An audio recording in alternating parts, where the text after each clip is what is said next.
Gokulam jewellers 20,000కు మించి కొనుగోలుకి gold coin, diamonds కి 5,000 ఆఫర్, ఎలక్ట్రిక్ బైక్ గెలుపొందే గొప్ప అవకాశం.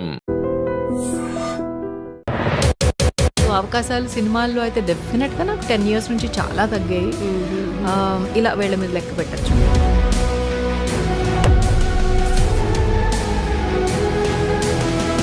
పాట కూడా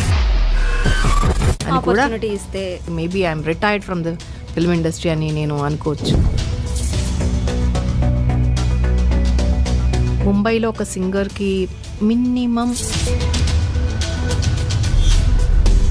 5,000 ఇవ్వడానికి అది పెద్ద.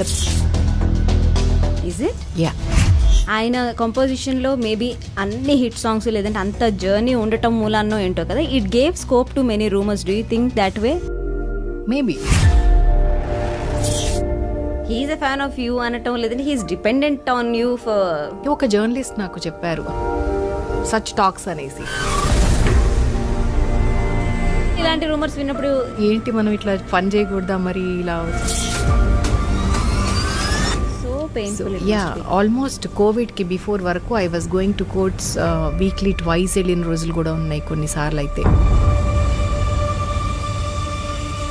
Open about your your relationship. First time I open my mouth at I dream.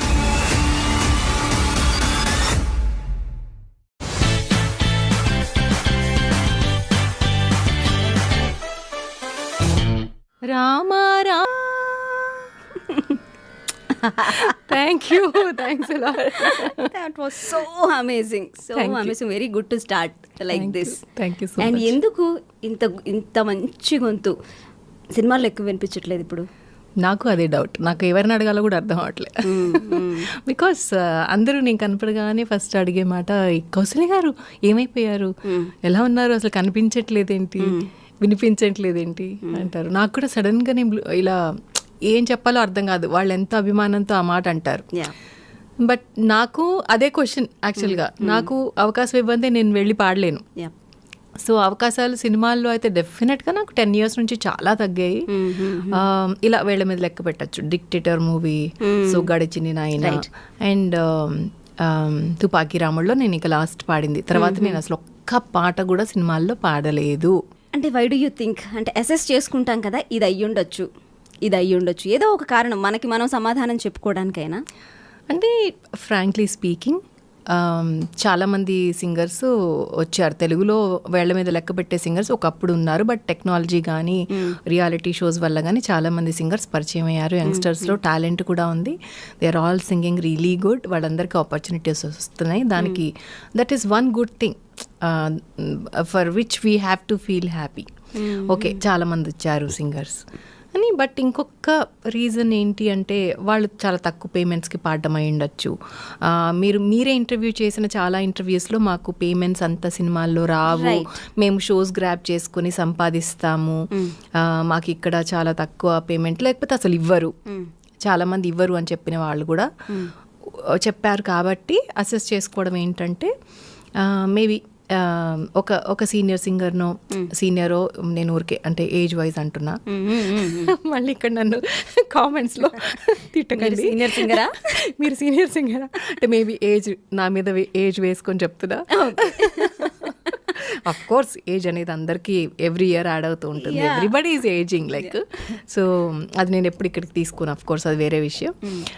So అలా ఒక ఇన్ని పాటలు పాడిన అమ్మాయిని పిలిచి తక్కువ పేమెంట్ ఇవ్వడము, లేకపోతే పేమెంట్ ఇవ్వకుండా వదిలేయటము, ఎందుకు వచ్చిన గొడవ, మనకి ఇంతమంది ప్లెంటీ ఆఫ్ సింగర్స్ ఉన్నారు, యంగ్స్టర్స్, వాళ్ళకి పేరు అవసరం అని కూడా ఆపర్చునిటీ ఇస్తే చక్కగా పాడతారు హ్యాపీగా. అమ్మయ్య నాకు డబ్బులు వద్దు, ఆపర్చునిటీ కావాలి చాలు, నా పేరు స్క్రీన్ మీద చూసుకున్న ఎక్సైట్మెంట్స్ అవన్నీ వాళ్ళకి వస్తాయి. కాబట్టి మేబీ అది కూడా ఒక రీజన్ అనుకుంటున్నా. I don't know. అంటే సీనియారిటీ రావటం కూడా ఒక థ్రెట్టేనా? డెఫినెట్లీ. కొత్త నీరు పాత నీరు అనేది అన్ని. ఇప్పుడు ఒక హీరోయిన్ని మీరు తీసుకుంటే ఒక 10 years ago చాలా రాకింగ్ హీరోయిన్ని తీసుకుంటే ఈరోజు తనని ఎక్కడ చూస్తున్నాం మనం? హీరోయిన్స్ అంటే అది అసలు కంప్లీట్గా వేరు. 4 సినిమాలకి అవుట్డేట్ అయిపోతారు. చాలా షార్ట్ స్పాన్ వాళ్ళది. బట్ కమింగ్ టు సింగర్స్, వాళ్ళది కూడా అలాగే అయిపోయిందా ఇప్పుడు? అంటే ఇప్పుడు ఒక చిత్రమ్మని చూసాం, ఒక సునీత గారిని చూసాం, వాళ్ళిద్దరిని పక్కన పెట్టేస్తే మీరే 400 సినిమా పాటలు పాడారు, ఇక సినిమాలను తీసేస్తే కొన్ని వేల పాటలు పాడారు వేరే పాటలు అయితే. సో అంత స్పాన్ ఇప్పుడు ఏ సింగర్స్కి కూడా ఇప్పుడు వచ్చిన కొత్త సింగర్స్కి లాస్ట్ 5 yearsలో వచ్చిన సింగర్స్కి 10 years చూసుకుందాం, లాస్ట్ 10 yearsలో వచ్చిన సింగర్స్ ఎంతమంది 100 పాటలు దాటారు అంటే మనం వేళ్ల మీద లెక్క పెట్టొచ్చేమో. For that reason I feel so happy అనమాట. ఎందుకంటే నేను ఈ కాలంలో పుట్టుంటే ఒకవేళ అప్పుడు కెరియర్ స్టార్ట్ చేయకుండా ఇప్పుడు జనరేషన్లో పుట్టి ఇప్పుడు అమ్మాయి అయి ఉంటే నాకు ఇన్ని పాటలు ఇన్ని hit numbers back to back వచ్చేవా అనేది నాకు ఇప్పటికీ డౌటే. ఈ జనరేషన్లో ఉండి వీళ్ళ మధ్యలో నేను ఉండుంటే నాకు ఆపర్చునిటీ చాలా కష్టమై ఉండేదేమో. బట్ రైట్ టైంలో నేను వచ్చి రైట్ టైంలో కొన్ని సాంగ్స్ నా క్రెడిట్లోకి వేసుకొని రైట్ టైంలో నేను సో రైట్ టైం ఎగ్జిట్ అని చెప్పొచ్చు. బికాస్ నేనేం పాడట్లేదు కాబట్టి చాలా సంవత్సరాల నుంచి. Maybe I'm retired from the film industry అని నేను అనుకోవచ్చు. డెఫినెట్గా I'm not expecting any songs also in my near future also.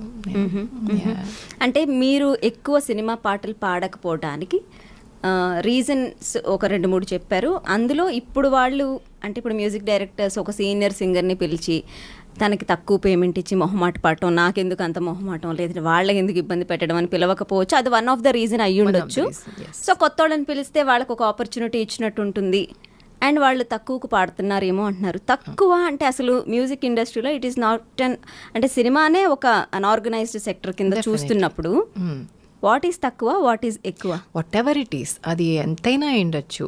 తక్కువ అంటే ఇక్కడ నాకు తెలిసి ఇప్పుడు ముంబైతో కంపేర్ చేస్తే film industry is a business, right?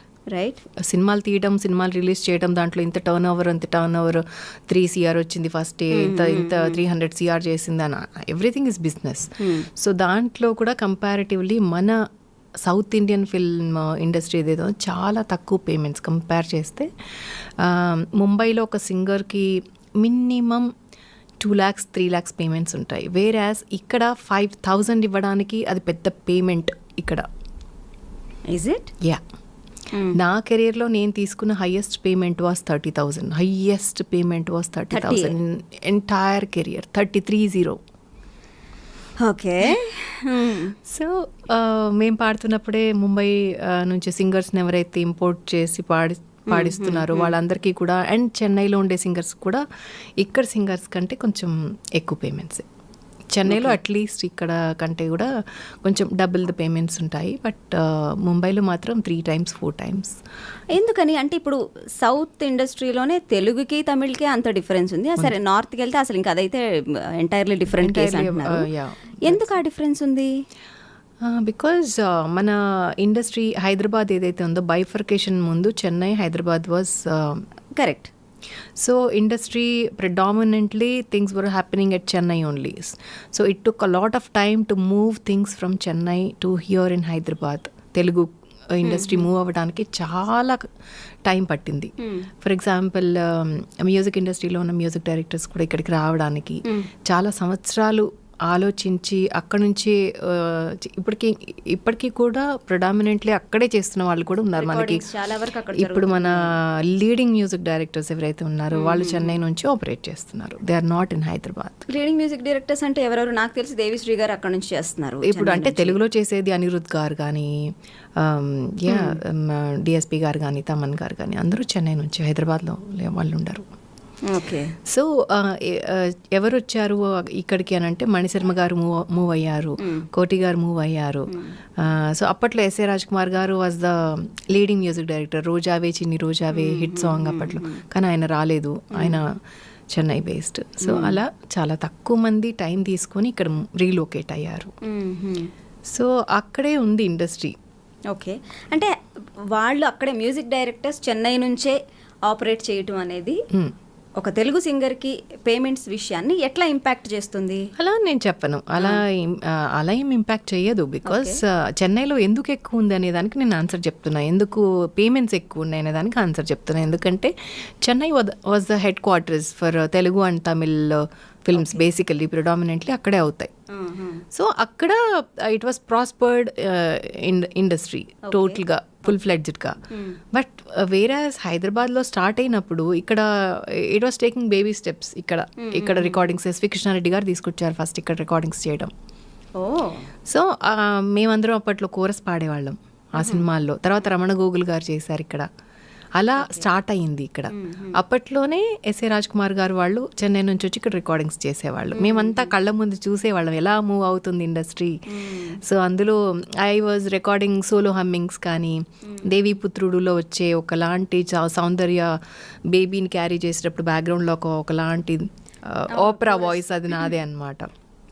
So అప్పట్లో క్రెడిట్స్ అన్నీ ఉండవుగా, అంటే ఇప్పట్లో కూడా లేవు బ్యాక్గ్రౌండ్ స్కోర్కి కాబట్టి తెలియదు కాబట్టి. So I use to sing those western కానీ ఓపెరా కైండ్ ఆఫ్ అలాంటివి ఏమైనా పాడాలంటే నేనే పాడేదాన్ని. సో మనకి ఇండస్ట్రీ అంటే హీరోలు మిగతా డిపార్ట్మెంట్స్ అన్ని కూడా హైదరాబాద్కి మూవ్ అయినా మ్యూజిక్ ఇండస్ట్రీ అనేది అంత ఫాస్ట్గా మూవ్ అవ్వలేదు. ఫాస్ట్గా అవ్వలేదు, చాలా టైం తీసుకుని స్లోగా మూవ్ ఆన్ అయిందని ఇక్కడికి వచ్చేసింది అనమాట, రీలొకేట్ అయింది. సో వీ సా మణిశర్మ గారు మూవింగ్ హియర్, కోటి గారు మూవింగ్ హియర్, కీరవాణి గారు వాజ్ ఆల్సో ఆయన కూడా ఫాస్ట్గానే మూవ్ అయ్యారు ఇక్కడికి. ఆయన రికార్డింగ్స్లో కూడా మేము కోరస్ పాడేవాళ్ళం, నేను మా సిస్టర్. మీరు చెప్పినట్టు కీరవాణి గారు, కోటి గారు, మణిశర్మ గారు వీళ్ళు చాలా లెజెండ్స్. సో వాళ్ళు మూవ్ అయ్యారు. ఓకే, దాని తర్వాత సెట్ ఆఫ్ లాస్ట్ 20 years నుంచి we have seen a boom of కొత్త మ్యూజిక్ డైరెక్టర్స్ చాలా మంది వచ్చిన్నారు. వాళ్ళందరూ తెలుగు నుంచే హైదరాబాద్ నుంచి ఆపరేట్ చేస్తున్నారు. ఎస్, అంటే ఆర్పి గారు, చక్రి గారు వాళ్ళిద్దరూ ఇక్కడ 2 pillars లాగా హైదరాబాద్లో స్టాండ్ అయ్యారు, హైదరాబాద్ నుంచే వచ్చిన మ్యూజిక్ డైరెక్టర్స్గా. తర్వాత అనూప్ గారు చేశారు, హైదరాబాద్ నుంచే చేశారు. తర్వాత చాలా మంది హైదరాబాద్ లోంచి మ్యూజిక్ డైరెక్టర్స్ చేశారు. సో అలా ప్రాస్పర్ అయిందన్నమాట. అయినా సరే అంటే మనకి ఇంతమంది మ్యూజిక్ డైరెక్టర్స్ ఇక్కడ తెలుగు నేల నుంచి చేస్తున్నా సరే మన సింగర్స్ పేమెంట్స్లో ఎందుకు ఆ హైక్ రాలేదు? ఎందుకంటే అసలు ఇక్కడ ఇండస్ట్రీనే వస్తే చాలు అని అనుకుంటాం మనం. అప్పుడు ఏదో ఒకటి స్టార్ట్ అవ్వాలి ఇక్కడ వర్క్స్. సో ఏదైనా స్టార్ట్ అయినప్పుడు ఏది కూడా అంత డిమాండ్ అంత ఉండదు కదా, ఏమంటారు సప్లై అండ్ డిమాండ్ లాగా అలా ఇక్కడ. ఎందుకంటే అవకాశాలు లేకుండా చాలా మంది ప్లెంటీ సింగర్స్ అప్పటికే ఉన్నారు. సో వాళ్ళకి అవకాశాలు కావాలి. సో బడ్జెట్స్ కూడా ఇక్కడిక్కడ తయారయ్యే వాటికి బడ్జెట్స్ అంత లేవు. Chennai was the main head quarters కాబట్టి ఇక్కడ అంతా స్ట్రగుల్ అయ్యేవాళ్ళు. ఎలా అయినా సినిమా చేయాలి, ఎలా అయినా సినిమా బయటికి రావాలి. పూరి జగన్నాథ్ గారు అప్పుడే స్టార్ట్ అయ్యారు చేయడం. సో నాకు తెలిసి పూరి జగన్నాథ్ గారు కూడా చాలా లో బడ్జెట్లోనే చేశారు ఫస్ట్ టూ మూవీస్ కానీ. సో అందరూ లో బడ్జెట్ నుంచే స్టార్ట్ అయ్యారు అప్పటి నుంచి. సో ఎవరి దగ్గర అంత బడ్జెట్స్ ఉండుండవు అప్పట్లో నాకు తెలిసి. సో స్టార్టప్లో ఎవరికైనా తక్కువ పేమెంట్స్ ఉంటాయి. కాకపోతే ఏంటంటే స్టార్టప్లో ఉన్నది తర్వాత ప్రాస్పర్ అయినా కూడా అది ఎక్కువ నంబర్స్ పెరగలేదు, అది అలానే ఉండిపోయింది. I have few friends in singers. వాళ్ళతో మాట్లాడినప్పుడు చెప్తా ఉంటారు ఏంటంటే బేసిక్గా ఒక మ్యూజిక్ డైరెక్టర్ ఒక ప్రొడ్యూసర్తో మాట్లాడుకున్నప్పుడు ఇంత బడ్జెట్ అని ఇచ్చేస్తారు, he will give to the entire musicians who ever it is. True very true. తీసుకుంటారంటే 1 లక్ష తీసుకున్నారంటే ఎవరెవరికి ఎంత ఇవ్వాలి అనేది ఆయన చేతిలోనే ఉంటుంది. ఎగ్జాక్ట్లీ. సో మనకి ఇవ్వరు, అసలు మనకు ఆపర్చునిటీ ఇచ్చిందే ఎక్కువలాగా వాళ్ళు. But not everybody, like few నేను విన్నది కొంతమంది అలా ఉన్నారు, కొంతమంది చాలా ప్రాంప్ట్గా. కీరవాణి గారు వాజ్ ఫెంటాస్టిక్. అసలు ఆయన అసలు డిలే ఉండటం కానీ చాలా వాల్యూ ఇస్తారు సింగర్స్కి. Even I heard Devi Sri Prasad garu is that way. Keeravani గారికి నేను ఎగ్జాంపుల్, నేను పాడాను వల్లంకి పిట్ట వాజ్ ద హిట్ సాంగ్, వెంగమాంబాలో పాడాను. తర్వాత రమ్యకృష్ణ గారి పాట, రమ్యకృష్ణ గారి సినిమా ఒకటి పాడాను. బట్ ఆయన చాలా ప్రాంప్ట్ అసలు. ఇంకా బయట వాళ్ళకంటే ఇంకా కొంచెం ఎక్కువ వేసైనా ఇమ్మీడియట్గా పంపించేస్తారనమాట. సింగర్స్కి వాల్యూ ఇవ్వడం అంటే కీరవాణి గారి తర్వాత ఎవరైనా. అంటే ఇప్పుడు మీరు చూస్తే బాహుబలిలో కూడా చాలా యంగ్స్టర్స్ని, కొత్త వాళ్ళని, అంత పెద్ద ప్రాజెక్ట్కి ఎవరు అంత వాల్యూ ఇచ్చి అంత యంగ్స్టర్స్ని స్టార్టప్లో ఉన్న వాళ్ళని తీసుకొని నిజంగా గ్రేట్ ఆయన. అంత ఎంకరేజ్మెంట్. ప్రాంప్ట్గా ఇస్తారు అంటే హౌ, అంటే ప్రాంప్ట్గా ఇవ్వటం అంటే ఏంటి, అసలు ప్రాంప్ట్గా ఇవ్వకపోవడం లేదంటే అసలు ఇవ్వకపోవడం అంటే ఏంటి? ప్రాంప్ట్గా ఇవ్వడం అంటే అదొక లైక్ సాంగ్ పాడగానే అదొక ఈవెంట్ లాగా పెట్టుకొని ఇమ్మీడియట్గా క్లియర్ చేసేయడం, మంచి పేమెంట్ ఇవ్వడము, వచ్చిందా లేదా అని కూడా చెక్ చేయడము. ఇది అది ఒక ట్రీట్మెంట్, ఒక సింగర్కి ఒక ట్రీట్మెంట్ అనేది ఆయన ఫెంటాస్టిక్ అసలు. అంటే ఆఫ్ కోర్స్ అంటే డిప్లొమాటిక్గా నేను అడిగినా సరే మీరు చెప్పలేరు కొన్ని answers. So Keeravani garu he's very prompt in payments అంటున్నారు. ఎస్. హూ ఈజ్ నాట్ అంటే మైండ్లో ఒక 10 పేర్లు తిరిగినాయా మీకు? హూ ఇస్ నాట్ అంటే నాకంటే ఇప్పుడు జనరేషన్ బాగా చెప్పగలుగుతారు, ఒకవేళ చెప్పగలిగితే. I don't think so it's relevant now because yeah I'm almost retired. Yeah no you don't say that you are retired. Of course. Balasubrahmanyam garu ఏమిటి లాస్ట్ మినిట్ దాకా పాడారు, పాడాలనే ఉంటుంది. బట్ ఒక విషయం ఏంటంటే సినిమా ఇండస్ట్రీ తోటే పాటలు ఆగిపోవు. ఇప్పుడు ఓటీటీస్ కానీ చాలా ఎక్స్పాండ్ అయింది, ఆపర్చునిటీస్ కానీ ప్లాట్ఫామ్స్ కానీ. యూట్యూబ్ ఒకటి ఉంది, యూట్యూబ్లో ఒరిజినల్ సాంగ్స్ పెట్టుకోవచ్చు వీడియో పర్పస్లో. అండ్ స్పాటిఫై, ఐట్యూన్స్లో కూడా మన సాంగ్స్ రిలీజ్ చేసుకోవచ్చు. Plenty of opportunities if you want to do something. అలా ఏం మీరు ఇప్పుడు నేను రిటైర్ అయిపోయాను అంటున్నారు. Only for the film industry, Telugu film industry. ఇప్పుడు మళ్ళీ మీకు ఆపర్చునిటీస్ వస్తాయి, మీరు పాడతారు. That is our hope. వస్తే ఈ రోజు ఇప్పుడైనా పాడతాను. So you should never say that you are retired. One thing. Second thing is ఇప్పుడు సింగర్స్ ని చూస్తున్నట్లయితే ఇప్పుడున్న ఫిమేల్ సింగర్స్లో లాస్ట్ 10 yearsగా చూసినట్లయితే ఎవరైనా they made some really good mark అంటే గీతా మాధురి తర్వాత నాకు తెలిసి ఇంకెవరు అంత స్ట్రాంగ్గా ఒక మార్క్ క్రియేట్ చేసినట్టయితే కనిపించలా. మెరుస్తున్నారు. Ramya Behara is really sing well and there are also other singers who are making mark for themselves. But Geetha పాడినన్ని పాటలు కానివ్వండి, తను క్రియేట్ చేసినంత ఇంపాక్ట్ కానివ్వండి, నాకు తెలిసి దాని తర్వాత ఎవరు క్రియేట్ చేయాల. But as in for male singers, ఆ మేల్ సింగర్స్ డామినేషనే నడుస్తూ ఉందా అని నాకు అనిపించింది. What do you say? Suppose male singers అంటే హైదరాబాద్లో can you mention any male singer name బాగా వినపడేది? మేల్ సింగర్స్కి అసలు అంత క్రేజ్ వీళ్ళు ఇవ్వరు, అమ్మాయిలకి ఎక్కువ ఇస్తారు. ఇప్పుడు ఇన్స్టాగ్రామ్లో కూడా అమ్మాయిల పోస్టులకు వచ్చిన లైక్లు అబ్బాయిలకి రావు అనేది ప్రతి చోట నాకు మన అందరికీ వినపడే కంప్లైంట్. సో అమ్మాయిలకి తొందరగా పేరు వచ్చేస్తుంది because they look beautiful, they appear on stage, right, అలా అని. బట్ డామినేషన్ అని నేను అనుకోను. ఒక పాట పాడాలంటే మేల్ వాయిస్ ఎంత అవసరమో ఫీమేల్ వాయిస్ కూడా అంత అవసరము. కాకపోతే మేల్ సోలోస్ ఎక్కువ ఉంటాయి, ఫీమేల్ సోలోస్ చాలా తక్కువ ఉంటాయి. ఫీమేల్స్కి సోలో సాంగ్స్ దొరకవు ఎప్పుడు కూడా. మీరు అబ్జర్వ్ చేస్తే డ్యూయట్ ఉంటుంది. కాకపోతే ఇప్పుడు కొంచెం ఐటమ్ సాంగ్స్ లాగా వచ్చాయి కాబట్టి కొన్ని పాటలు ఇప్పుడు అంటావా మామ is a solo song I guess కదా, అలాంటివి ఇప్పుడు వస్తున్నాయి తప్ప మెలడీస్లో మనం వెతుక్కోవాలి. అసలు ఒక్క సోలో సాంగ్ చిన్ని చిన్ని ఆశ లాంటి సాంగ్ కానీ, వింటున్నావా లాంటి పాట కానీ ఉందా ఎక్కడన్నా అంటే ప్రియతమా ప్రియతమా, పలికినది మనసులో సరిగమా, అలాంటివి చాలా తక్కువ వస్తాయి యాక్చువల్గా, very rare. Okay, so it's not about domination అంటారు. డామినేషన్ కాదు, క్రియేటివ్ ఫీల్డ్లో వాళ్ళు క్రియేట్ చేయడం వల్ల వచ్చేటువంటి సంక్షోభం అని చెప్పచ్చేమో. Like the way film demands they create opportunity. ఒక అమ్మాయి ఇప్పుడు నేను పాడాను రామారామ పాట, అది యాక్చువల్గా మోనా మోనా డ్యూయట్ సాంగ్.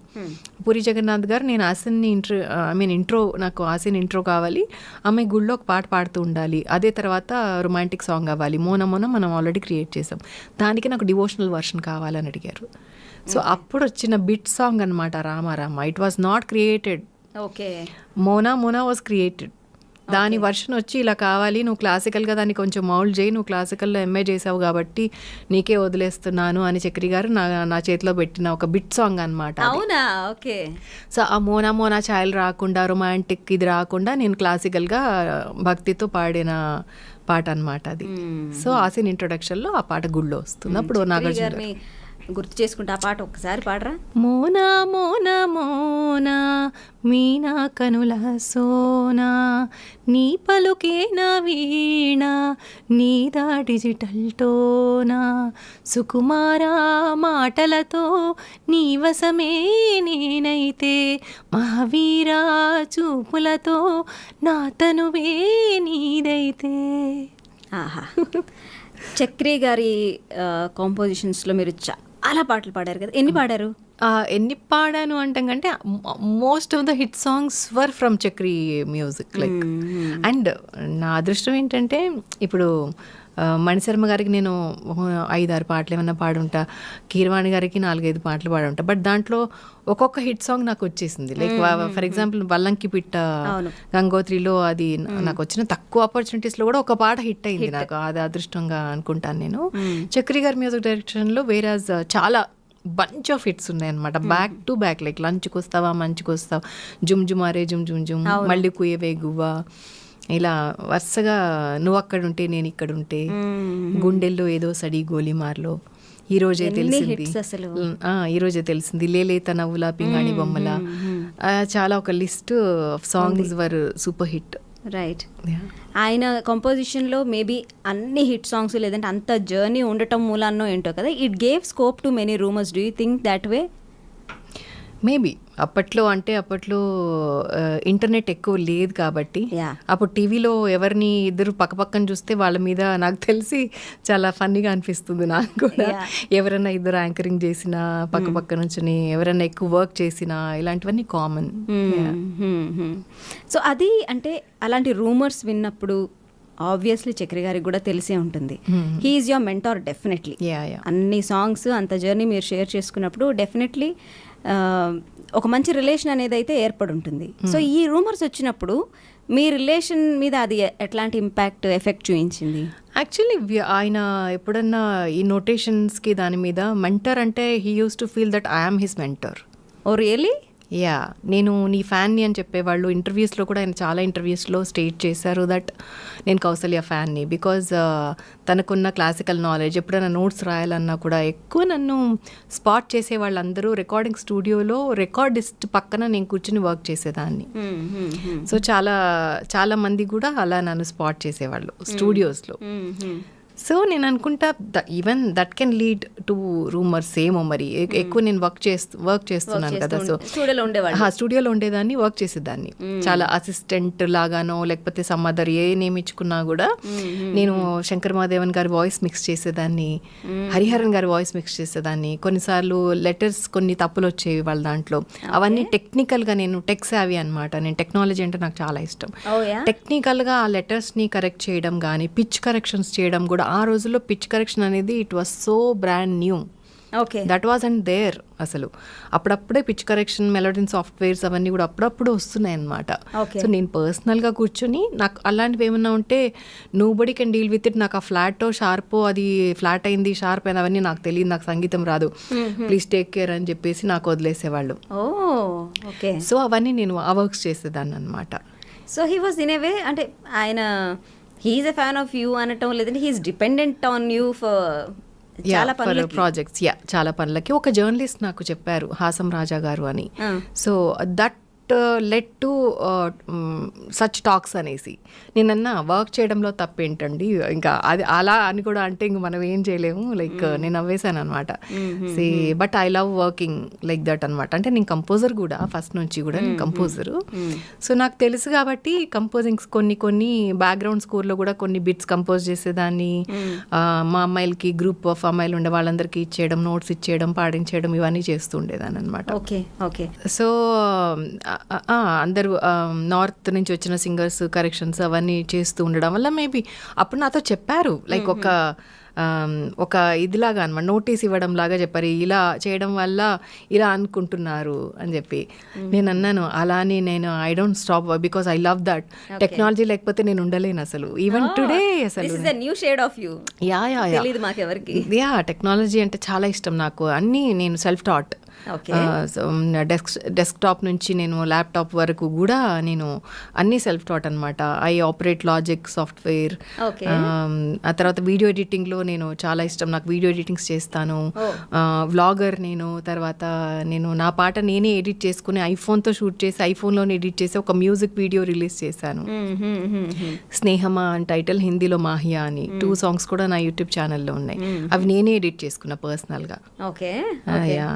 సో అలా టెక్నాలజీ నాకు అప్పటి నుంచి కూడా ఇష్టం. అప్పట్లో నేను కీప్యాడ్ ఫోన్స్ వచ్చేవి, చిన్న ఫోన్స్, నోకియా ఫోన్స్.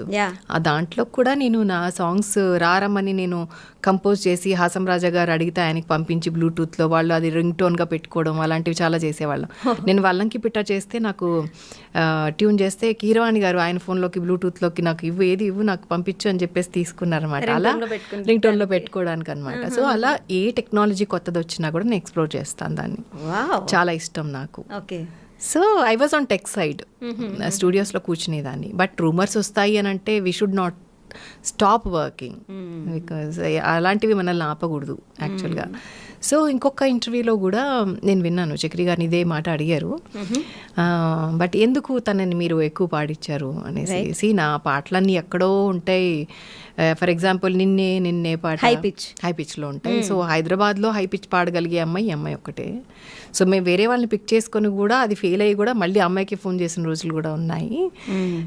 సో ఇప్పుడు ఎవరన్నా ఒక అమ్మాయికి ఆపర్చునిటీస్ రావు, కష్టం, టాలెంట్ లేదు అన్నప్పుడు వాళ్ళు ఇంకా వేరే త్రోవలు ఏమన్నా చూసుకుంటారేమో, కానీ ఈ అమ్మాయికి ఏం అవసరం అండి, ఆ అమ్మాయి షీఈస్ వెరీ టాలెంటెడ్, తను పాడడమే మా ప్రాజెక్ట్కి మేము చాలా ప్లస్గా భావించి నాకు ప్లస్ అనుకుంటున్నాను ఆ అమ్మాయి పాట అన్నట్టుగా చెప్పారనమాట.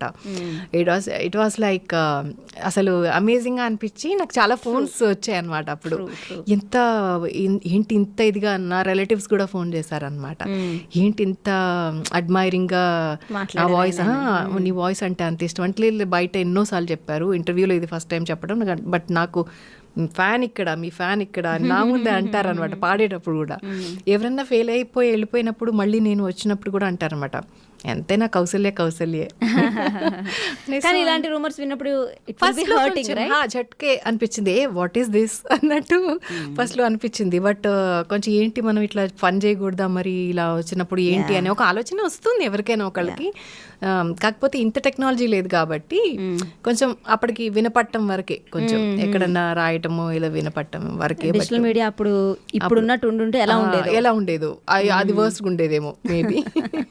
బట్ ఒక రోజు 2 రోజులు అంతే, third day we should get back to our own work అంతే. ఓకే, మీ ఫస్ట్ సాంగ్ నీకోసం ఆర్పి పట్నాయక్ గారితో లాంచ్ అయ్యారు. దాని తర్వాత చిత్రం, అది ఒక సూపర్ డూపర్ బ్లాక్ బస్టర్. దాని తర్వాత కూడా ఆర్పి పట్నాయక్, ఫస్ట్ 3 సాంగ్స్ ఆర్పి పట్నాయక్ గారివే మంచి పాటలు పడ్డాయి. కానీ చక్రి గారి కాంబినేషన్లో మీరు ఎక్కువ పాటలు, ఎక్కువ హిట్ సాంగ్స్ పాడారు. అవును. బట్ ఐ హర్డ్ దట్ మీరు ఫస్ట్ పాడింది చక్రి గారికి కానీ రిలీజ్ అయింది ఆర్పి పట్నాయక్ గారి. సో ఇప్పుడు ఎవరు మీకు మెంటార్, ఎవరు గురువు అనుకోవాలి, మిమ్మల్ని లాంచ్ చేసింది ఎవరిని అనుకోవాలి? అదే అంటారు ఆర్పి గారు ఎప్పుడు. ఈ ఒక్క విషయంలో మాత్రం, కౌశల్య విషయంలో, అండ్ ఇంకిద్దరు ఉన్నారు మేల్ సింగర్స్లో, రవివర్మ, వేణు, ఇలా వీళ్ళ విషయంలో చక్రి గారి దగ్గర, ఆర్పి గారి దగ్గర కామన్గా పనిచేసేవాళ్ళం, మేము ఒక టీం అనమాట. సో సింగర్స్ అక్కడ పాడేవాళ్ళు, ఇక్కడ పాడేవాళ్ళు.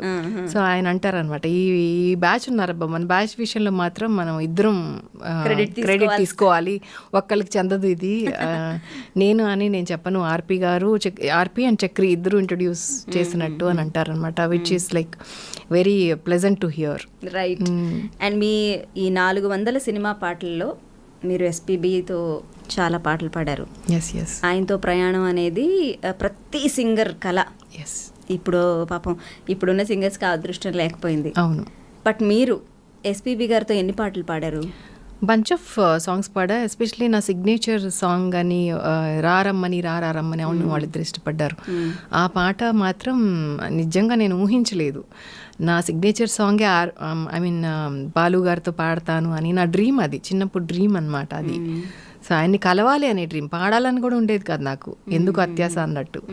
బట్ ఆయనతోనే పాడడం అనేది పూర్వజన్మ సుకృతం నిజంగా. Bunch of songs. పాట పాడరా? ఇవాళ నా వాయిస్ అంత గ్రేట్ కాలేదు, బట్ ఐ విల్ ట్రై.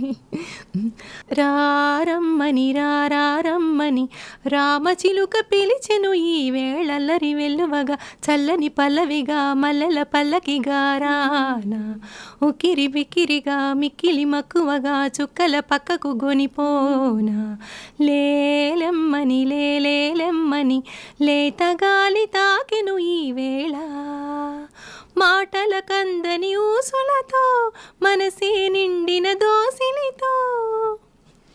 అసలు బాలు గారు అంత పెద్ద షాక్ ఇస్తారని ఎవ్వరూ అనుకోలేదు అస్సలు. It was so unfortunate. అసలు ఇట్ వాజ్ ఇట్లా అయిపోయింది. అవును, మేము వి ఆల్ స్టార్టెడ్ ప్రేయింగ్, అసలు అందరం ప్రేయర్స్ చేద్దాము, మాస్ ప్రేయర్స్ అలా అని ప్లాన్ చేసుకుంటున్నాం. బట్ హీల్ కమ్ బ్యాక్ అని అనుకుంటున్నాం అందరం. But that was a bad phase. అసలు అస్సలు బయటికి రాలేకపోయాం అసలు ఇప్పటికీ కూడా. Kaushal garu, you're open about your personal things, open about your your relationship. మీరు నిజంగా you have gone through this much అని మీరు మాట్లాడేంత వరకు తెలియదు ఎవరికి. అవును. అండ్ మీరు మాట్లాడిన తర్వాత నిజంగా చాలామందికి మీ మీద ఒపీనియన్ మారిపోయింది. ఎస్ ఎస్ అప్పటి వరకు ఉన్నది ఒక కైండ్ ఆఫ్ ఒపీనియన్ అయితే మీరు ఎప్పుడైతే బయటకు వచ్చి మీ రిలేషన్ గురించి మాట్లాడారో yes it completely changed everything, the way people look at you, what you have gone through, మీరు ఎంత ఫైట్ చేస్తున్నారు అని. అంటే what made you come out and talk అండి మీ relation, what has gone wrong? Actually నేను అసలు బయటికి వద్దామని ఎప్పుడూ నా ఉద్దేశం లేదు. ఒక్కసారి మాత్రం ఎప్పుడు కూడా పోలీస్ స్టేషన్లో కానీ ఎక్కడైనా ఫైలు చేసినా కూడా ఎప్పుడు ఒక నోట్ పెట్టేదాన్ని వాళ్ళకి, కొంచెం క్రైమ్ స్టోరీస్కి ఇవ్వకండి, బయటికి రానివ్వకండి, మీకే ఇది మీడియాకే అని చెప్పేదాన్ని. వెరీ షూర్ అన్నమాట, ఇది ఏ క్రైమ్ స్టోరీ కింద వచ్చేస్తుంది బయటికి అని. ఎక్కడన్నా న్యూస్ వస్తుంది కదా డెఫినెట్గా, షీ ఫైల్డ్ కంప్లైంట్ అన్నట్టు, అబ్యూజ్ అయినట్టు అవన్నీ వస్తాయి కాబట్టి నేను I made sure that I notify them to not put it on the media side. So అది ఒక్కసారి ఏమైందంటే అది వెళ్ళిపోయింది మీడియాకి, నేను చెప్పడం మర్చిపోయాను వాళ్ళకి. Okay. సో అది వెళ్ళిపోయింది, అది ప్రతి చోట టీవీలు అన్నిట్లో వచ్చేసింది. తర్వాత ఇంకా అందరికీ తెలిసినప్పుడు ఇంకా అడిగారు. ఐ డ్రీమ్ నుంచే ఫస్ట్ ఇంటర్వ్యూ ఇచ్చింది కూడా నేను, ఇంకెక్కడ ఇవ్వలేదు. First time I open my mouth at I dream. So అప్పుడు కూడా నాకు ఏంటంటే మాట్లాడడం వల్ల నీలాంటి చాలామంది అమ్మాయిలు ఏదైతే ఫేస్ చేస్తున్నారో కొంచెం అంటే వాళ్ళకి గైడెన్స్ ఇచ్చినట్టు ఇన్స్పైరింగ్గాను ఉంటుంది, చాలా వాళ్ళకి అందరికీ చాలా హెల్ప్ అవుతుంది, మోటివేట్ చేసినట్టు ఉంటుంది, నిజంగా చాలా హెల్ప్ అవుతుంది. మోరల్ సపోర్ట్ కూడా లేని అమ్మాయిలు ఏం చేయాలో అర్థం కాకుండా ఉంటారు ఇలాంటి సిచ్యువేషన్లో. బట్ వెల్ నోన్ పీపుల్ అయ్యుండి, రెనౌండ్ అయ్యుండి మాట్లాడితే చాలా హెల్ప్ అవుతుంది మీడియాకి. ఒక్కసారి ఆలోచించు. అండ్ ఎలాగో వచ్చేసింది బయటికి. సో ఇంకా క్వశ్చన్స్ పెరిగాయి అందరికీ. అంటే ఇప్పుడు నేను ఇంకా నోరు ఇప్పలేదు అంటే ఇంకా వేరే అనుకుంటారు ఇంకా.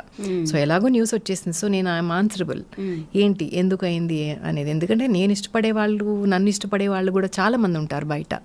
సో అందరికీ ఐఎమ్ సో ఆన్సరబుల్ అనిపించింది నాకు. Then one day I came for the interview and అక్కడ నేను అన్ని ఓపెన్గా మాట్లాడడం జరిగింది. How I'm dealing with it అనేది people should know. Open up అయిన తర్వాత, మాట్లాడిన తర్వాత నిజంగానే చాలా వైపుల నుంచి ఒక పాజిటివ్ సపోర్ట్ వచ్చింది. మీరు ఎప్పుడైతే ఈ ఏమంటారు మీ రిలేషన్ గురించి హౌ యూ, అంటే ఆ జర్నీ ఎంత పెయిన్ఫుల్గా ఉండింది, ఎలా బ్రేక్ చేసుకున్నారు, ఇవన్నీ మాట్లాడారు. ఒక సంవత్సరం 2 సంవత్సరాల పాటు అదొక హాట్ టాపిక్గా నడిచింది. దాని తర్వాత we have seen a completely transformed Kausalya.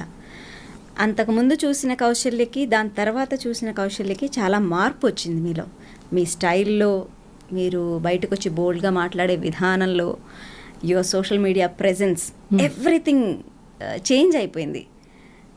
ఎందుకు అలా? అంటే మీ పర్సనాలిటీని మీరు ఎట్లా మౌల్డ్ చేసుకుని, అంటే మీరు ఇంటెన్షనల్గా చేశారా? Nothing as intentional actually. నేను I went with the flow. Okay. అంటే నేను మీకు అలా కనిపించానేమో కానీ నాకు ఇప్పటికీ కూడా కొన్ని కన్సర్న్స్, కొంచెం భయం, కొంచెం బెరుకు ఉంటూనే ఉంటాయి నాకు ఎప్పుడు. అంటే నాకు ఏంటంటే సిట్యుయేషన్ అలా ఫోర్స్ చేయబట్టి నేను అలా అన్నోయింగ్లీ అలా వెళ్ళాను అంతే. అంటే దాన్ని ఫేస్ చేస్తూ ఐ రోమ్డ్ అరౌండ్ కోర్ట్స్కి వెళ్ళేదాన్ని. పొద్దున్నే బాక్స్ పెట్టుకొని మంచినీళ్ళ బాటిల్ పట్టుకొని ఇలా అంతా కట్టేసుకొని మళ్ళీ ఎక్కడ గుర్తుపడతారో, ఎక్కడ మీడియా ఉంటుందో అని ఇంకో గేట్ నుంచి వెళ్ళి లోపల కూర్చొని అవర్స్ టుగెదర్ ఆ జనాల మధ్యలో. అసలు ఇక్కడ ఒకళ్ళు ఉంటే ఇక్కడ మీద ఉంటారు అక్కడ అందరూ. అంత క్రౌడ్ ఉంటుంది అక్కడ ఎప్పుడు కూడా కోర్ట్స్లో. So painful. ఆల్మోస్ట్ కోవిడ్కి బిఫోర్ వరకు I was going to courts weekly twice వెళ్ళిన రోజులు కూడా ఉన్నాయి కొన్నిసార్లు. అయితే ఫాస్ట్ అప్ చేయండి ప్రొసీజర్స్ అన్నప్పుడు వీక్లీ ట్వైస్ కూడా. సో అవన్నీ తిరిగి అయితే ఏంటంటే because of my son I could like stand, అంటే విత్ ఇన్ స్టాండ్ నాలో నేను ఇట్లా స్టాండ్ అయ్యాను అంటే only because of my son and my family. మా చెల్లెలు, మా తమ్ముడు అనమాట. 1 year గ్యాప్తోనే మేము అందరు ఫ్రెండ్స్ లాగా ఉంటాం, ముగ్గురు సిబ్లింగ్స్ కూడా. So most of the times నా సిస్టర్ నాకంటే 1 year చిన్నగానే, నాకంటే చాలా పెద్దదానిలాగా ఎప్పుడు చిన్నప్పటి నుంచి లీడ్ తీసుకుంటుంది తనే. ప్రతి ఇవన్నీ హ్యాపెనింగ్ అప్పుడు కూడా ప్రతిదీ నేను అమ్మతో చెల్లెలతో ఫస్ట్ ఫోన్ అక్కడికే వెళ్ళేదన్నమాట. సో ఇలా అవుతుంది ఇంట్లో, ఇలా అవుతున్నాయి, చాలా కష్టంగా ఉంది, ఇలా నేను వెళ్ళిపోయింది వాళ్ళ ఇంటికి ఫస్ట్. బట్టలు తీసుకొని బాబుని తీసుకుని వెళ్ళిపోయి తల దాచుకోవడానికి, సిట్యుయేషన్ నుంచి పారిపోవడం. వెళ్ళిపోయే పరిస్థితి ఎప్పుడు వచ్చింది, ఎందుకు వచ్చింది? 2012లో వచ్చింది. Because everybody knows the reason. I don't want to talk about it like మళ్ళీ again. So the reason was second marriage, అక్కడ ఇల్లీగల్ మ్యారేజ్. సో వెళ్ళిపోయినప్పుడు తను గైడ్ తీసుకుంది. తనేంటంటే నిన్ను నువ్వు మర్చిపోయినప్పుడు ఒక సిబ్లింగ్ వచ్చి ఏమనుకుంటున్నావు నువ్వు, you are such a personality that everybody look up to, you have such talent, నీకేం తక్కువ అంటే మీకున్న శక్తిని తను గుర్తు చేయాలి. అలా గుర్తు చేసేది. నేను చాలా బెంబేలు పడిపోయేదాన్ని. పిల్లవాడు ఉన్నాడు చేతిలో, ఎలా అన్నట్టు ఉండేదాన్ని ఎప్పుడు చూసినా. బట్ తను చాలా స్టేబుల్ అనమాట. అంటే అఫ్ కోర్స్ ప్రాబ్లంలో లేని వాళ్ళకి మాట్లాడడానికి ధైర్యం ఉంటుంది, ఒక బాగా గైడ్ చేయగలుగుతారు, క్లారిటీ ఉంటుంది, ఎలా చెప్పాలి వీళ్ళకి అనేది. బట్ తను షీ వాజ్ ఫెంటాస్టిక్. అసలు ఇప్పుడు కూడా ఈవెన్ టుడే షీఈస్ ఫెంటాస్టిక్. నాకు మోర్ దన్ అ ఫ్రెండ్ అనమాట మా చెల్లి. తను సుధా, తను కూడా ప్లే బ్యాక్ సింగర్. మీ ఇద్దరు వీడియోస్ చూస్తా ఉంటాను. సో తను అనేది అనమాట, బుజ్జి అని పిలుస్తుంది అనమాట. బుజ్జి నువ్వు ఆసం, నీకేం తెలియట్లేదు, ఏం పర్వాలా, పోయినవన్నీ పోనీ, అయినా కూడా you can get along. My strength, తనే స్ట్రెంగ్త్. తర్వాత ఇప్పుడు మావాడికి ఇప్పుడు 19 years. అక్క అని పిలుస్తాడా? వాళ్ళ ఫ్రెండ్స్ అనుకున్నారట, అక్క అనుకున్నావు రా అని చెప్తుంటే వాడు నాకు వియర్డ్గా అనిపించింది అంటాడు వాడు. బట్ నువ్వు రాకు స్కూల్ కంటాడా, యూ లుక్ సో యంగ్ అమ్మ అంటాడు అనమాట. సో వాడు ఎప్పుడైతే టీనేజ్కి వచ్చి తర్వాత ఒక్కొక్క 1 year అర్థం చేసుకుంటూ వచ్చాడు, అమ్మా you have gone through such అని వాడి కన్సర్న్ నాకు ఎప్పుడైతే చూపిస్తాడో ఒక మదర్కి, మోర్ దెన్ ఎనఫ్. మనం ఫేస్ చేసింది ఒకటి చాలు పో, అర్థం చేసుకుంటోంది నా ఫ్యామిలీ అన్న ఆనందం ఏదైతే ఉంటుందో అది మనకి అన్నీ మొత్తం ఎరాజ్ చేసేస్తుంది అనమాట. పాతవన్నీ అసలు నాకు సంబంధం లేదు. So now I'm very good. మీ అబ్బాయి ఎప్పుడు అంటే అన్ని దగ్గరుండి చూసుంటాడు, మీరు ఏం పడ్డారో, ఎన్ని నిద్రలేని రాత్రుడు గడుపుంటారో, ఎంత ఏడ్చుంటారో, ఇవన్నీ తను చూసుంటాడు. అట్ ద సేమ్ టైం వాళ్ళ నాన్నగారిని కూడా చూసుంటాడు, ఆయన ఎలా ట్రీట్ చేశారు ఏంటిదని. ఆ జర్నీలో తనకి ఎప్పుడు మిమ్మల్ని అనలేదంటే నీది కూడా కొంచెం తప్పు ఉందమ్మా అని ఎప్పుడు అన్న సిచ్యువేషన్ ఎప్పుడు రాలేదా? నెవ్వర్ అసలు. నన్ను ఇంకా అడ్మైర్ చేయడం స్టార్ట్ చేశాడు ఈ మధ్య. అంటే నీలాగా అంత స్టేబుల్గా, అంటే ఇన్ని జరుగుతున్నా కూడా ఏదో పరిగెత్తి ఇంకొక తప్పు చేయడము, లేకపోతే నాకు ఇన్ని కష్టాలు వచ్చాయని ఇంకొకటి చేయడము, ఇంకొక అలవాట్లు చేసుకోవడము, ఇంకొక సర్కిల్లోకి వెళ్ళిపోవడము, అలాంటి బ్లండర్స్ అవుతాయి యూజువల్గా. కానీ ఎలా అమ్మా నువ్వు ఇలా అంటే ఈ రోజుకి నువ్వు ఒకే చోటు ఉన్నావు అప్పటి నుంచి ఇప్పటికీ కూడా, నీకు రిగ్రెట్స్ లేవు, నువ్వు ఒక బ్లండర్ చేశాను ఆ టైంలో అని ఎప్పుడు రిగ్రెట్ అవ్వాలా? అంటే మేము ఫ్యామిలీలో మాట్లాడుకునేటప్పుడు కూడా అన్ని డిస్కస్ చేసుకునేటప్పుడు వీళ్ళు అన్నోయింగ్లీ వింటూ ఉంటారు ఏం జరిగింది అనేది. ఎవ్రీ ఫేజ్ అనేది వాళ్ళకి తెలియకుండా ఉండదు. సో అంటాడనమాట, అన్ని ఎక్కడ చూసినా కూడా ఒక్కటి కూడా నీకు అసలు వేలెత్తి చూపించడానికి కూడా ఉండదు, నీకు కూడా ఏం రిగ్రెట్స్ లేవు, బట్ ఇంత నీట్గా ఎలా మెయింటైన్ చేసుకున్నావమ్మా, దట్ ఈస్ సో సర్ప్రైజింగ్ అని అంటాడనమాట. అంటే ఇంకా మెచ్యూర్ అవుతారు వాళ్ళు, ఇంకా ఈజ్ జస్ట్ 19 years old. కానీ మీకు భయమే లేదా ఈ రిలేషన్ బ్రేక్ అయ్యేటప్పుడు, ఎదుగుతున్న కొడుకు, స్టేబుల్ ఇన్కమ్ లేకపోవటం, ఇవన్నీ కూడా ఒక కైండ్ ఆఫ్ ఇన్సెక్యూరిటీ, ఎంత భయం, ఆ ఫేజ్ అంతా అసలు ఎట్లా ఉండేదండి? అమ్మో నాకు అసలు రేపు ఏంటి అనేది తెలియదు. నేను రెంట్ పే చేయాల్సి వస్తే ఎంత పే చేయగలుగుతాను, అసలు ఎంత అఫోర్డ్ చేయగలుగుతాను, నాకు ఎంత ఇన్కమ్ వస్తుంది నెలకి. అక్కడ చూస్తే పాటలు లేవు, సినిమాలో పాటలు అనేది వెరీ మచ్ ఏమంటారు దాన్ని, ఆ ఇన్కమ్ అనేది it's not secured, like every month ఇంత వస్తుందనే సెక్యూరిటీ లేదు మనకి అక్కడ. అప్పటికే తగ్గిపోయాయి నాకు. కాకపోతే అప్పటికి షోస్ ఉన్నాయి నాకు. 2012, 13 తానా, 14, 15 అప్పుడు ఎవ్రీ ఇయర్ కూడా వన్స్ నేను యూఎస్లో షోస్కి వెళ్ళి ఒక స్టాండర్డ్ అమౌంట్ పట్టుకుని వచ్చాను. కాబట్టి నాకు అంత కంగారే లేదు. అంటే అక్కడికి వెళ్ళి షోస్ చేసుకొస్తే డాలర్స్ కన్వర్షన్ కదా, సో కొంచెం బాగానే ఒక 2-3 yearsకి, ఒక 1 yearలో ఒకసారి వెళ్ళి వచ్చామంటే ఆ 1 yearకి పర్లేదు, మనం సర్వైవ్ అవుతామని గ్యారంటీ ఉంది.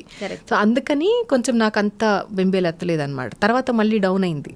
2015 నుంచి మళ్ళీ యూఎస్ షోలు కూడా నేను ఎక్కువ వెళ్ళలేదు. కోవిడ్ వచ్చిన తర్వాత మొత్తం జీరో అయింది. ఒక ఆన్లైన్లో 2 సార్లు ఏమో ఈవెంట్స్ చేసాం యూఎస్ వాళ్ళకి, అంతే. సో అప్పుడు కూడా తగ్గింది. కాకపోతే online classes were going on, Covid కాబట్టి. సో అప్పటి నుంచి స్టేబుల్గా ఉంది. It was not bad, not good also. Right. నా సర్వైవల్కి ఓకే ఇలా ఉందనమాట. అందుకే నేను ఎప్పుడన్నా ఆల్బమ్ సాంగ్స్ అని అంటున్నాను, నేను ఎందుకు పెట్టలేకపోతున్నాను వాటి మీద, నేను ఇన్వెస్ట్ చేయలేకపోతున్నానంటే దిస్ ఇస్ ద రీజన్. ఎందుకంటే నా కొడుకు చదువులకి ఎంత పెట్టాలో తెలియదు. ఇప్పటికే I'm staying at rented house, rent కడుతున్నాను, రెంట్ కట్టాలి, వాడివి చూసుకోవాలి. అదే ఎక్కడ ఏమవుతుందో తెలియదు అన్నట్టుగా. సో ఎప్పటికప్పుడు ప్రిపేర్డ్గా ప్రిపేర్డ్గా ఉన్నట్టు ఉండాలి.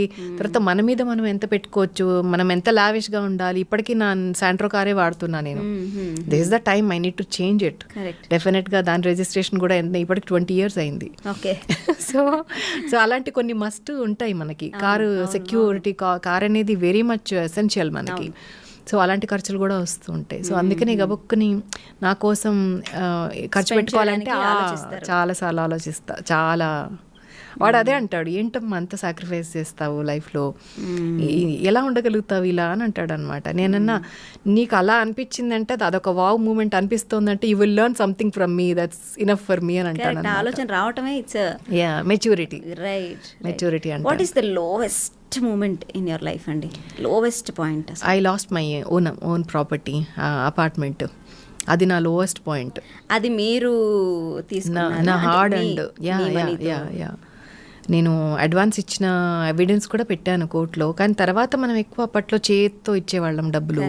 అప్పట్లో ఆన్లైన్ ట్రాన్సాక్షన్స్ అంతా లేవు. So we couldn't prove. డబ్బులు తేవడం, అడ్వాన్స్ ఒకటే పెట్టాం, 3.5 lakhs అడ్వాన్స్ ఒకటి వెళ్ళింది దానికంతే. తర్వాత పెట్టాం. కానీ దానివల్ల నాకు ఇప్పుడు ఆ ప్రాపర్టీ, నేను సేమ్ ప్రాపర్టీ కొనాలంటే నాకు 2 CR మినిమం అవుతుంది. కానీ కోర్టు డైరెక్ట్ చేసిన అమౌంట్, నాకు ఇవ్వమని చెప్పిన అమౌంట్ 10 lakhs. సో ఇండియాలో మనం ఎక్కువ ఎక్స్పెక్ట్ చేయలేము. ఇండియాలోనే లా మిస్యూజ్. మీ పేరు మీద రిజిస్టర్ అయ్యలేదా? అయిందని నేను అనుకున్నాను. నేను డాక్యుమెంట్స్ చెక్ చేయలేదు ఎప్పుడు. అది నా తప్పే. అంత అన్ఎడ్యుకేటెడ్గా ఉండటం కంటే నమ్మాను. అవతల వ్యక్తి మీద ఎగ్జాక్ట్లీ నమ్మాను, ఓవర్గా నమ్మాను అనమాట.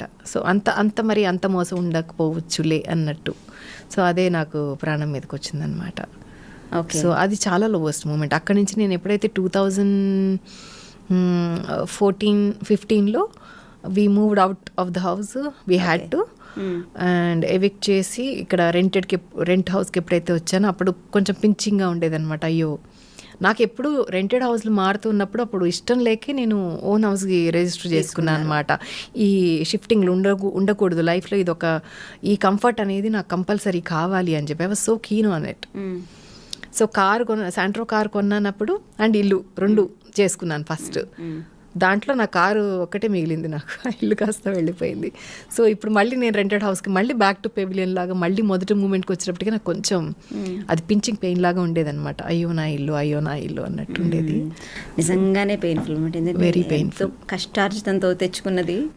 అందులో మనం లేడీస్ కదా, మనం ఇంట్లో మనకి డైనింగ్ సెట్స్ అను, ఇంట్లో అవనో పాట్స్ అను అన్నీ అరేంజ్ చేసేసుకుని, సో అదొకటి చాలా విమెన్ కి అన్ని ఎవ్రీథింగ్ ఈజ్ అంటే తనే దగ్గరుండి అన్ని చేసుకుంటుంది కాబట్టి ఇంకా అటాచ్మెంట్ ఎక్కువ ఉంటుంది. అటాచ్మెంట్ ఉంటుంది. యా అండ్ మా వాడికి కూడా చాలా అటాచ్మెంట్ ఉండేది ఆ ఇంటితోటి. వాడు కూడా చాలా సఫర్ అయ్యాడు తర్వాత ఆ ఇంటి గురించి. తర్వాత నేను ఎక్కడ బాధపడతానో, నాకు అసలు ఆ ఇల్లు ఇష్టం లేదు, నాకు వద్దు అసలు దాని గురించి మాట్లాడవాకంటూ స్టార్ట్ చేసాడు. మనకి ఎవరి మీదైనా కోపం వస్తే వాళ్ళ ఫోటో ఇచ్చి క్రాస్ చేయండి రా గట్టిగా అని ఒక సినిమాలో కూడా వచ్చిందండి. అలా క్రాస్ చేయమంటే మీరు ఎవరి మొహాన్ని క్రాస్ చేస్తారు? Same person. నేను మా అబ్బాయికి చెప్తాను, ఎవరినన్నా ఒక్కళ్ళని నేను క్షమించలేని ఒక పర్సన్ ఈ ఎర్త్ మీద ఎవరినన్నా మెన్షన్ చేయమంటే ఎవరు అంటే that is the person I can never forgive in my life. Maybe అక్కడ వాళ్ళు ఫర్గివ్ చేసినా కూడా ఒకవేళ అలాంటిది ఏమైనా జరిగినా కూడా I can never accept and I can never forgive. Because అది నమ్మకం అనేది పోతుంది కదా, ఆ మూమెంట్ అనేది. అంటే అది వదిలేసినా కూడా దాని కాన్సిక్వెన్సెస్ నేను చాలా ఫేస్ చేశాను. దాని కాన్సిక్వెన్సెస్ ఒక అమ్మాయిగా కోర్ట్స్కి వెళ్ళడం, పోలీస్ స్టేషన్కి వెళ్ళటం, అక్కడ ఎవరెవరో తగలటం, పిచ్చి మాటలు మాట్లాడడం, ఆడవాళ్ళు సహాయం చేసేటట్టు రావటం మన దగ్గరికి, వాళ్ళు కూడా పిచ్చి ఏరియాల్లోకి లాగుదామని అంటే ఫ్రెండ్షిప్ పేరుతోటి పిచ్చి పనులు చేయాలని చూడడం, అలాంటివి కూడా నేను చాలా చూశాను. ఇది ఆ కోర్ట్ ప్రెమిసెస్లో, కోర్ట్ ప్రెమిసెస్ అని చెప్పను, అక్కడి నుంచి మేబీ కోర్ట్ ప్రెమిసెస్లోనే మన దగ్గర పరిచయం చేసుకుంటారు. ప్రిమైసెస్ అదే అయి ఉండొచ్చు, కానీ బయట మన నెంబర్స్ తీసుకున్న దగ్గర నుంచి ఇంకా మనకి హెడేక్స్ క్రియేట్ అవుతాయి అనమాట. వాళ్ళు ఎలాంటి వాళ్ళో మనకి తెలియదు. అక్కడ మనం అమాయకంగా నెంబర్ ఇచ్చేస్తాము, అమ్మో వీళ్ళు ఎవరైనా మంచి అడ్వకేట్ని చెప్తారేమో అంటే. హెల్ప్లెస్నెస్ అనేది ఎలాంటి వాటికి దారి తీస్తుంది అని అంటే అన్నెసరీ హెడేక్స్ దగ్గర మనల్ని నిలబెడుతుంది. దాని నుంచి కాపాడుకోవడం అనేది మనకి టాస్క్ అయిపోతుంది అక్కడ. మనం బతకాలి, మనం సంపాదించుకోవాలి, అది వేరే. కానీ ఇవి తప్పించుకోవడం అనేది ఉందే, అది ఎంత హెడేక్ అంటే, అవి తప్పించుకోవాలంటే మనం చాలా తెలివైన వాళ్ళు అయి ఉండాలి. అది లేనిదే నాకు లేనిదే అది. I was so dumb in so many situations. నేను ఏదో అంటారు స్ట్రాంగ్, చాలా పర్సనాలిటీ, చాలా మోటివేట్ చేస్తున్నాను, కానీ బట్ ఐ డోంట్ నో కొన్ని వీటిలో ఇలా అంటే వాళ్ళని నేను పసిగట్టలేను. నిజంగా అయ్యో పాపం ఫ్రెండ్షిప్కి మాట్లాడుతున్నారు అనుకుంటా, అదొక్కటి నేను కనిపెట్టలేను వాళ్ళని. ఓకే, నేను ఎందుకంటే ఎక్కువ ఓవర్గా పాజిటివ్ చూస్తానన్నమాట అన్నిట్లో. సో నాకు తెలియదు అది. తర్వాత నా ఫ్రెండ్స్ చెప్పారు, వాళ్ళని చూస్తేనే తెలుస్తా, నీకు అర్థం అవ్వలేదా? అర్థమైతే ఎందుకు మాట్లాడాలి. తర్వాత ఇంకా నాకు అంటే ఆడవాళ్ళలో కూడా మంచి చెడు, మగవాళ్ళలో కూడా మంచి చెడు, ఇది ఇందాక అన్నట్టు అన్ని చోట్ల ఉన్నాయి. ఏదో ఫెమినిస్ట్గా చెప్పట్లేదు నేను.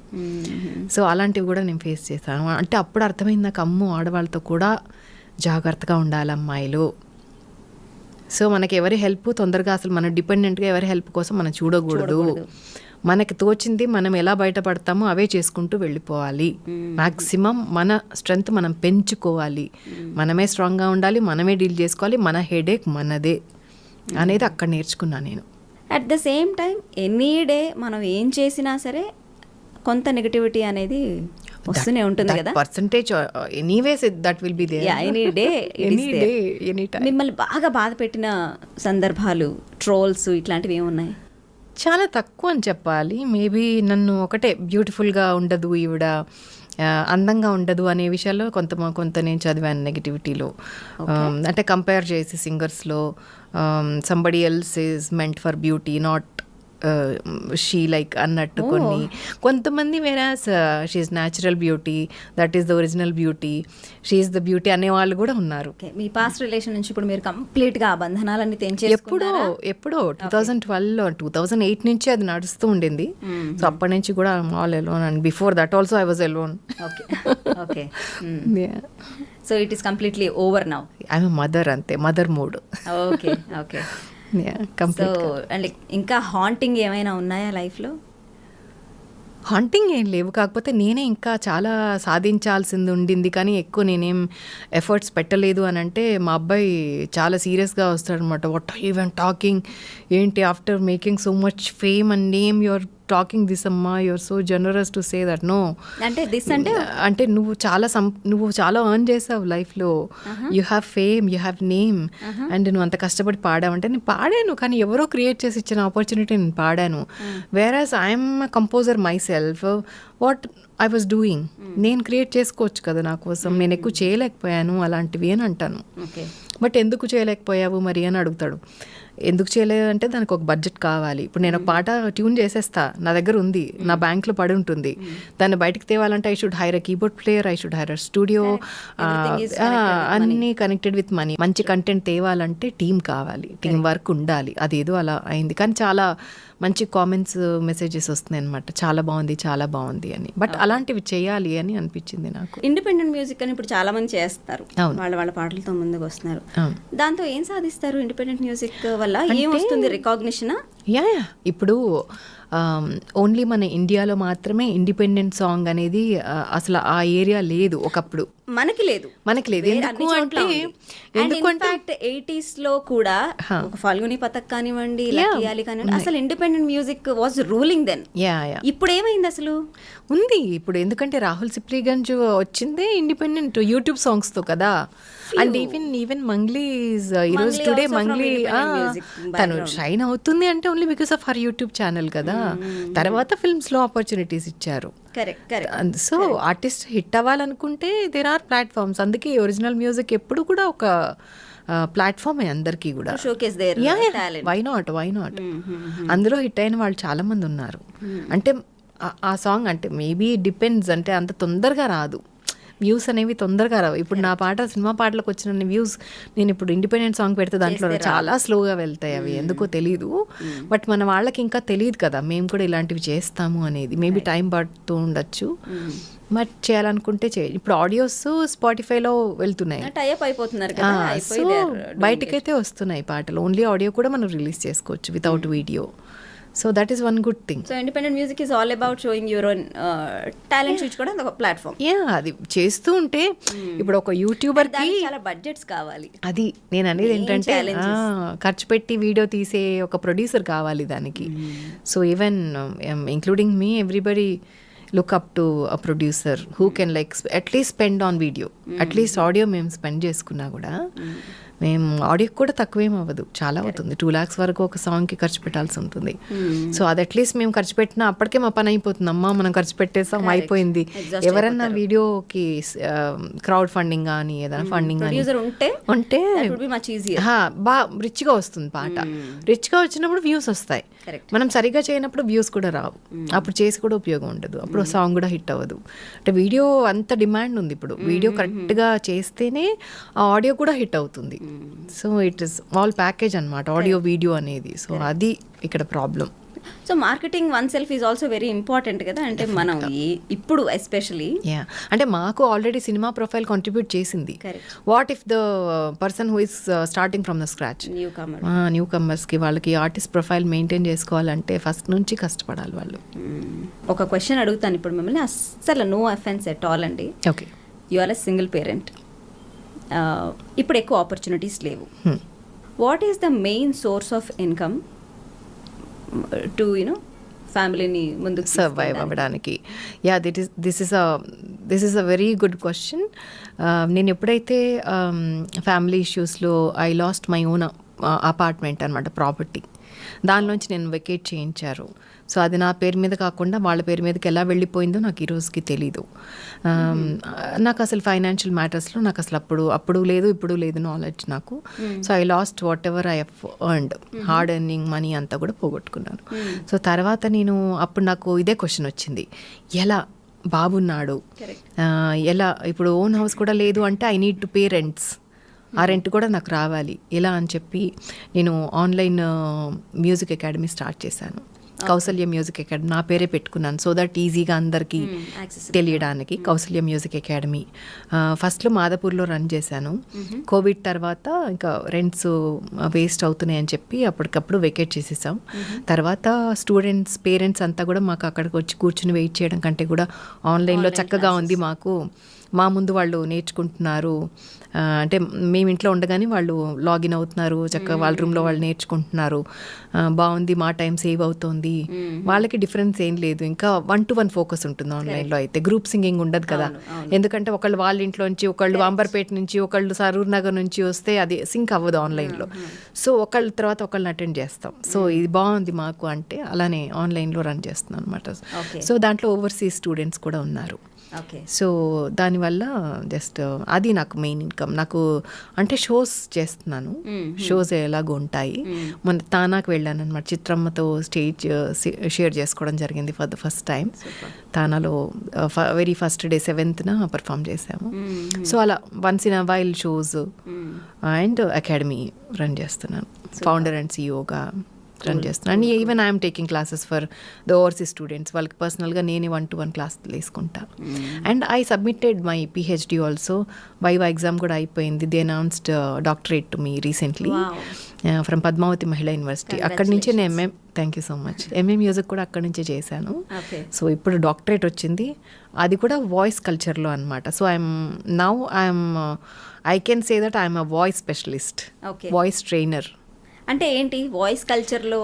వాయిస్ కల్చర్లో ఇప్పుడు నేను ఒక క్లాసికల్ సింగర్ని. అప్పుడు నేను ఫుల్ థ్రోట్తో పాడే అలవాటు నాకు ఎలా మౌల్డ్ చేయాలి వాయిస్ అనేది మైక్కి తెలియదు, ఎక్కువ తెలియదు నాకు అప్పుడు, నేను బిగినింగ్లో వచ్చినప్పుడు. సో అప్పుడు నేను పాడతా తీయగాలో నేను ఎంట్రీ ఇచ్చాను. బాలు గారు పక్కనే నుంచుని పాడిచ్చేవాళ్ళు అప్పట్లో. అప్పుడు my singing was very bad. అంటే బ్యాడ్ ఇన్ ద సెన్స్ నాకు తెలీదు ఎలా మౌల్డ్ చేయాలి, ఎంతవరకు వాడాలి. ఒక మైక్రోఫోన్, పవర్ఫుల్ మైక్రోఫోన్ ఉన్నప్పుడు దానికి ఎంత పర్సంటేజే మనం ఇవ్వాలి. టోటల్ 100% మనం ఇట్లా ఫోర్స్ ఇవ్వకూడదు. దాన్ని వాయిస్ ప్రొజెక్షన్ అంటాం. దాన్ని ఎలా కంట్రోల్ చేయాలి. తర్వాత స్టేజ్ మీద మనకి వాయిస్ త్రో కావాలి, వేరాజ్ ఇక్కడ మనకి వాయిస్ త్రో పనికిరాదు. బ్లోస్ వస్తాయి, బబుల్స్ వస్తాయి. సో తర్వాత సినిమా పాటని ఎలా పాడాలి, వెస్టర్న్ని ఎలా మాడ్యులేట్ చేయాలి, ఫోక్ సాంగ్ని ఎలా న్యాచురల్గా ఎలా పాడాలి. సో అలా క్లాసికల్లో ఫుల్ థ్రోట్ సింగింగ్ ఉంటుంది, అంటే బేస్ వాయిస్లో ఉంటుంది. చాలా పాటలు కూడా శ్రీమన్నారాయణ అలా ఉంటుంది వాయిస్. కానీ వేరే సినిమాల్లోకి వచ్చేటప్పుడు మోనా మోనా మోనా ఏరీ వోకల్స్ అని కానీ ఈరోజే తెలిసింది చంటి ఇలాంటి డైలాగ్స్ కానీ, ఇలా ఆ బోల్డ్నెస్ కానీ, ఆ పట్టుకోవడం కానీ, సెటిల్నెస్ కానీ, రొమాంటిక్గా పాడడం కానీ, అవన్నీ వాయిస్ మాడ్యులేషన్స్ అనమాట. Dynamics, voice dynamics, voice technicalities అని అంటాం అనమాట. సో అలాగే వెస్టర్న్ పాడుతున్నప్పుడు ఒకలాంటి విబ్రాటో వస్తుంది. మిల మిల మిల మెరిసిన కనులకు ఎందుకు అసలెందుకు ఈ కలవరములే, ఈ విబ్రాటోస్, దోస్ విబ్రాటోస్ మనం అడాప్ట్ చేసుకున్నాం వెస్ట్రన్ మ్యూజిక్ నుంచి. సో అవన్నీ కూడా ఎంత విబ్రాటో ఇవ్వచ్చు. లతా మంగేష్కర్ అమ్మ వాయిస్లో కూడా విబ్రాటోస్ ఉంటాయి. బాహుమే చలే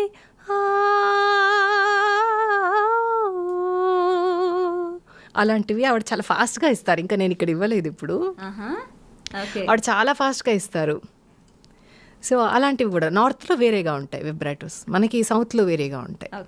నార్త్ కంపోజిషన్ స్టైల్ కూడా వేరే ఉంటుంది, మనది వేరే ఉంటుంది. ఇంగ్లీష్ సాంగ్ కంపోజిషన్ వేరే ఉంటుంది. ఇలా there are several elements actually. It's a subject. So basically you are Carnatic music నేర్చుకున్నారు, ఇప్పుడు వాయిస్ కల్చర్లో డాక్టరేట్, అంటే you seem to be a perfect teacher now. Yeah mentor. So ఎవరైనా సరే నిజంగా ఇఫ్ యువర్ చైల్డ్ మ్యూజిక్లోనే ఒక కెరీర్ చేసుకోవాలనుకున్నారంటే you definitely need a perfect teacher who knows everything. So అన్నీ తెలిసిన టీచర్ కావాలి అనుకుంటే మాత్రం I think she's the only one. Thank you so much.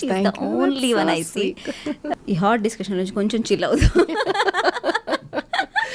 Who is your favourite singer ఇప్పుడున్న వాళ్ళలో, ద జెన్సీ ఇప్పుడున్న యంగ్ సింగర్స్లో? Oh you put me in trouble again.